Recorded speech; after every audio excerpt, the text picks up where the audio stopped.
আজ হলো ভাইফোঁটা। যদিও ভাইফোঁটার ভিডিওটা অনেকটাই লেটে আপলোড করব, কারণ অনেক ভিডিও পড়ে আছে যেগুলো আপলোড করতে হবে। তো সকালবেলা উঠে রেডি হয়ে আগে গোপুসোনাকে ফোঁটা দিয়ে দিলাম। আর এই হলো আমার ভাইফোঁটার থালি, সমস্ত কিছু গুছিয়ে রেখেছি।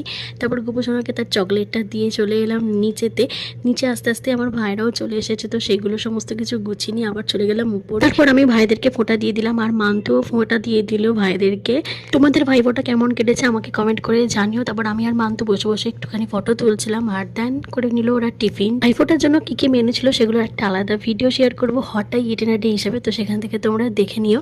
তারপর মান্তু আর বড় ভাই চলে গেল বাড়ি, আর আমি নিচে এসে করে নিলাম আমার ব্রেকফাস্ট। তারপর টিফিন করতে করতে এই সিরিজটা দেখছিলাম। এই ওয়েব সিরিজটা তো আমি এই নিয়ে দুবার দেখলাম। তোমরা এই ওয়েব সিরিজটার নাম জানলে অবশ্যই কমেন্ট করো। তারপর একটু রেডি হয়ে নিলাম, আর আজকে এখন যাচ্ছি মামার বাড়ি, মানে মায়ের মামার বাড়িতে। আর আজকের লাঞ্চটা ওখানেই হবে। যেতে যেতেই আমাদের হাতে ধরিয়ে দিল ফিশ ফ্রাই। তারপর লাঞ্চ করে একটু রেস্ট নিয়ে নিলাম, আর এখন প্রায় 5:30 মতন বাজে। তো এবার বাড়ি যেতে হবে, বাড়ি গিয়ে আমার পড়ানো আছে। তো স্কুটি নিয়ে গেছিলাম, তাই আর কোনো ভিডিও করিনি। বাড়ি এসে একটু ছাদে গিয়েছিলাম। সব বাড়িতেই লাইট জ্বলছে, দেখে এত ভালো লাগছে। আর আজকে আমাদের এখানে প্রায় অনেকগুলো ঠাকুরই ভাসান হয়ে যাবে, যদিও বৃহস্পতিবার বোধহয় ভাসান হয়েই যাবে।